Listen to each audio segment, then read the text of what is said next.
మురళీమోహన్ గారు, నమస్తే భరత్జీ. యా ఎట్లా కంపేర్ టు అదర్ యూనివర్సిటీస్ ఎట్లా ఉంది ఉస్మానియా యూనివర్సిటీ పరిస్థితి ఏంది? ఉస్మానియా, పాలమూరు, నల్లగొండ, మహాత్మా ఇవన్నీ కూడా పేదోళ్ళ యూనివర్సిటీలు. గీతమ్స్ లేకపోతే ఓక్సాన్, మహేంద్ర ఇవన్నీ ఉన్నోళ్ళ యూనివర్సిటీస్. కళ్ళకు కనిపిస్తున్నాయి తెలంగాణలో. ఇప్పుడు తెల్లగా ఎట్లా కనిపిస్తాయి? అంటే సరే, ఆ ప్రైవేట్ యూనివర్సిటీస్ ప్రైవేట్ తో కంపేర్ చేయకుండా మిగతా ప్రభుత్వ యూనివర్సిటీస్, ఆంధ్ర యూనివర్సిటీ వైజాగ్, లేకపోతే బెంగళూరు యూనివర్సిటీ, మిగతా రాష్ట్రాల యూనివర్సిటీతో కంపేర్ చేస్తే ఎట్లా ఉంది? అట్లా అదర్ స్టేట్స్ తో కంపేర్ చేస్తున్నప్పుడు కూడా ఇక్కడ పేదల యూనివర్సిటీస్ లాగా అయిపోయినాయి. బెంగళూరులో, కర్ణాటకలో చాలా బాగున్నాయి. లేకపోతే మీరు మహారాష్ట్ర అక్కడ వెళ్ళినా కూడా చాలా బాగున్నాయి. ఒకటే ఒక సమస్య కళ్ళకు కనిపిస్తుంది కదా, బడ్జెట్. డబ్బు లేకపోతే పని ఎట్లా అవుతుంది చెప్పండి? ఇప్పుడు ఆర్ట్స్ కాలేజ్ లో కొన్ని డిపార్ట్మెంట్స్ ఉన్నాయి, 0 ప్రొఫెసర్స్. తెలంగాణ వచ్చాక తెలంగాణ హైయెస్ట్ ఆస్పిరేషన్ ఏంది అంటే ఉస్మానియా ఆక్స్ఫర్డ్ అవుతుంది, కాకతీయ కేంబ్రిడ్జ్ అవుతుంది. ఇది ఆస్పిరేషన్, ఇది ఉద్యమం యొక్క ఆస్పిరేషన్. కానీ జరిగింది ఏంది అంటే 10 years లో ఒక్క రిక్రూట్మెంట్ కూడా ఒక్క టీచర్ ను కూడా పెట్టకపోవడం. ఇంతకన్నా పాపం ఉంటుందా ఏదన్నా? 10 years ఒక ప్రొఫెసర్ లేకుండా ఇప్పటి కూడా ఎవరితో నడుస్తుంది అంటే ఏసీలతో నడుస్తుంది. ఇది ఇది ఇది పాపం కాదా? 10 years ఒక జనరేషన్ పోయింది కదా. రీజన్స్ ఏదన్నా ఉండని. అయితే ఎందుకు ఈ వ్యతిరేకత వచ్చింది? దయాకర్ గారు చెప్తున్నారు కదా, మేము రావాలి పోవాలి అని. ఎక్కడ తప్పు జరిగింది అంటే కేసీఆర్ గారు ఆస్పిరేషన్స్ లేపింది కేసీఆర్ గారు. ఇది ఆక్స్ఫర్డ్, కేంబ్రిడ్జ్ లాంటి పదాలు. తర్వాత కేసీఆర్ గారు ముఖ్యమంత్రి కాగానే చేసిన మొదటి ప్రకటన ఏంటి అంటే ఈ ఉస్మానియాకి ఇంత ల్యాండ్ ఎందుకు పనిలేక అని దాన్ని ల్యాండ్ ని కబ్జా పెట్టినకే పోతే తిరగబడ్డారు పిల్లలు. అక్కడ పప్పులో కాలేశారు. ఆ రోజు నుంచి డబుల్ బెడ్రూమ్ కొరక అంటే యూనివర్సిటీకి ఎంత ల్యాండ్ అవసరము, యూనివర్సిటీ యొక్క అంటే ప్రాధాన్యతలో చదువు లేకపోవడం, ఇది కళ్ళకు కట్టొచ్చినట్టు కనపడదు. కనుక బడ్జెట్ లేకపోతే భరత్ గారు మీకు ఒక మాట చెప్తున్నా, రాజశేఖర రెడ్డి గారు ఇప్పుడు లేరు కానీ వారు ఎప్పుడైతే ఫీజుల రియంబర్స్మెంట్ స్కీమ్ వచ్చాక, నేను దాని మీద స్టడీ చేసిన, దేశంలో ఎక్కడా లేకుండా ఇక్కడ రియంబర్స్మెంట్ స్కీమ్ వచ్చాక ఏం జరిగింది 2 రాష్ట్రాల్లో అంటే డెన్సిటీ, కాలేజ్ డెన్సిటీ అని ఒక కొలమానం ఉంది. అంటే పర్ 10 kilometers ఎన్ని కాలేజెస్ ఉంటాయి. ఎట్లయితే జనసాంద్రత అంటామో కళాశాల సాంద్రత అనేది కూడా ఉంటది. దేశంలోనే హైయెస్ట్ కాలేజ్ డెన్సిటీ ఉన్నటువంటి స్టేట్ ఆంధ్రప్రదేశ్. వారు చనిపోయే లోపల జరిగింది. అంటే పేదోడికి ఎంత ఆస్పిరేషన్ అంటే ఇంకా డబ్బులు కట్టేది ఏం లేదు కనుక అందరూ ఇంజనీరింగ్ చదవడము, అందరూ పీజీ చదవడము ఇది మొదలైపోయింది. ముఖ్యంగా నిమ్న వర్గాలు, దళితులు, గిరిజనులు అందరూ కూడా హైయర్ ఎడ్యుకేషన్ వైపు పెద్ద ఫ్లో వచ్చింది. ఇది మొత్తం ఆగిపోయింది తెలుసా? ఇప్పుడు మీకు 62 కాలేజెస్ పర్ 10 kilometers డెన్సిటీ మనది ఉంటే 6 కాలేజెస్ బీహార్ ఉంది అండి. భరత్ గారు, మన చదువులు ఎక్కడ పడిపోయామనే దానికి నేను ఇది గుర్తు చేస్తున్నాను. తెలంగాణ వచ్చాక పెరగాల్సింది పోయి తగ్గిపోయింది. చదువుల ప్రాధాన్యత మన యొక్క ఎజెండాలో లేకుండా పోయింది. చాలా పొరపాట్లు జరిగాయి.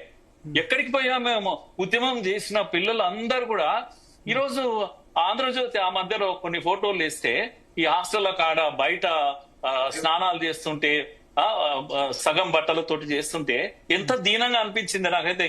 ఉస్మానియా యూనివర్సిటీ ఇది ఆర్ట్స్ కాలేజ్ చూసుకొని చెప్పుకొని మురవాలే, ఈడ మన పిల్లలను చూసి ఏడవాలే. ఇది కదా జరిగిందంతా కూడా.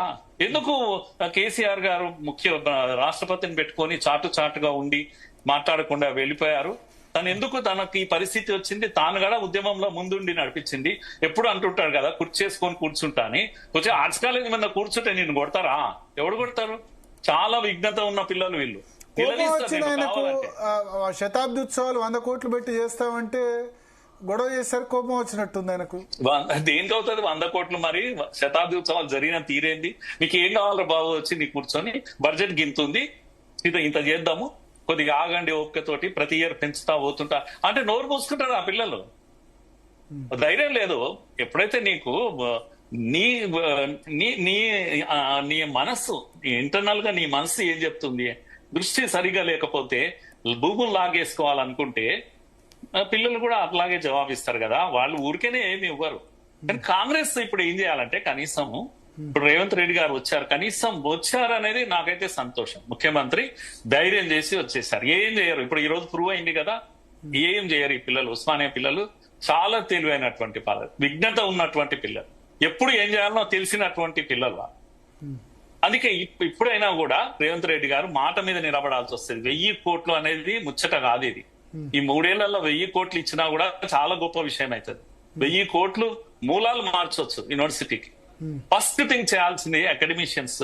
ఈ రోజు మీరు చూసినట్టయితే ఠాగూర్ ఆడిటోరియంలో ఎవరు వచ్చారు, హెడ్స్ ఒక అండ్ అది వీళ్ళను ప్రొఫెసర్స్ ఎవరు పిలవలేదు, హెడ్స్ మాత్రమే పిలిచారు. ప్రొఫెసర్స్ లేకుంటే యూనివర్సిటీ ఎందుకు అవుతుంది?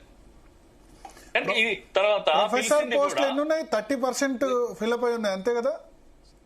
లేరు వాళ్ళ మా జర్నలిజం డిపార్ట్మెంట్ లో అయితే అందరు ఆల్మోస్ట్ అందరు retire PG and PhD students పిలవలేదు. పాస్లు ఎవరికి ఇచ్చారు? కొంతమంది ఇంజనీరింగ్ కాలేజీలో కొంతమందికి ఇచ్చారు. నేను ఏమంటున్నా అంటే ఏం భయపడే అవసరం, చెక్ చేసి లోపలికి పంపిస్తాము. పిల్లలు వీలైనంత మంది, ఎక్కువ పిల్లలు, ముఖ్యంగా పెద్ద ఠాగూర్ ఆడిటోరియంలో పట్టరేమో కదా అంతమంది. దయాకర్ గారు ఉన్నారు ఆ సమయంలో. ఏంది దయాకర్ గారు ఎందుకు పిలవలేదు అందరినీ? 1500 కెపాసిటీ. అయితే పీజీ పిహెచ్డి పిల్లలు పెద్దవాళ్ళు, మెచ్యూర్డ్ పిల్లలు, వాళ్ళు యూనివర్సిటీ కొద్దిగా లాంగ్ టైం చూసినటువంటి వాళ్ళు లేకుంటే అది వెలవెలపోతుంది. వాళ్ళని పిల్లలు ఏదైనా ఉండని, అయిపోయింది. నేను మాత్రము అభినందిస్తున్నా రేవంత్ రెడ్డి గారు రావడం అనేది ఫస్ట్ స్టెప్. అది నెక్స్ట్ స్టెప్ చేయాల్సింది ఏంటంటే, లేకపోతే నమ్మరు.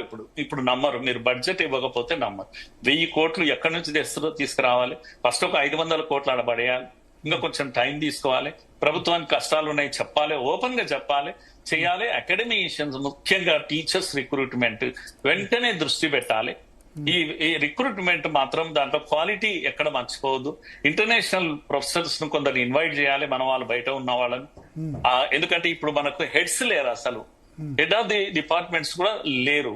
లీడ్ చేయాలంటే అసిస్టెంట్ ప్రొఫెసర్స్ ను చిన్న పిల్లలు అవుతారు వాళ్ళు, కనుక గైడ్ చేయాలి డిపార్ట్మెంట్ అని. అంటే అటువంటి సీనియర్స్ ను బయట నుంచి వీళ్ళను పిలవాలి. కాస్త నిజాయితీగా రిక్రూట్మెంట్ జరగాలి. మన ఓయూనే కాదు ఓయూ, కేయూ, తెలంగాణ యూనివర్సిటీ అన్నిటిని యొక్క వెంటనే ఈ స్టాండర్డ్స్, తెలంగాణ ఉద్యమం యొక్క సార్థకత అప్పుడే నెరవేరుతుంది ఎప్పుడైతే మీరు ఈ రిక్రూట్మెంట్ జరిగి చక్కటి అకాడమిక్స్ కనుక జరిగితే ఇంకా మీరు చేయాల్సింది ఏం లేదు. తెలంగాణ ఏంది వచ్చింది అని అనిపిస్తుంది. అప్పుడు నిరుద్యోగ సమస్య ఎలాగో ఉంది, నిరుద్యోగ వృత్తి ఇవన్నీ సరే కాంగ్రెస్ ప్రామిసెస్ ఉన్నాయి. నేను అనవసరంగా పాలిటిక్స్ నేను వెళ్ళడం లేదు. కానీ ఇమ్మీడియట్ గా చేయాల్సింది అయితే చదువులు బాగుపడాలంటే, నేను రాజశేఖర రెడ్డి గారు చెప్పాను కదా, ఆ తేడా వచ్చేసింది. అన్ని కూడా పేద కళాశాలలు దిక్కుమాలిన పరిస్థితి ఉంది. ఏమంటాం రకాలు చెప్పాలంటే బూత్ బంగ్లాలుగా తయారైపోయినాయి. అలా ఉండకూడదు. మన కాకతీయ యూనివర్సిటీ కూడా ప్రైడ్ ఆఫ్ తెలంగాణ. కనుక ఈ కొద్ది మార్పుల కొరకు ముఖ్యంగా దయాకర్ గారు ఉన్నారు కనుక నేను ఈ విషయాలు గట్టిగా మాట్లాడుతున్నా. సురేష్ యాదవ్ గారు, సురేష్ యాదవ్ చెప్పండి.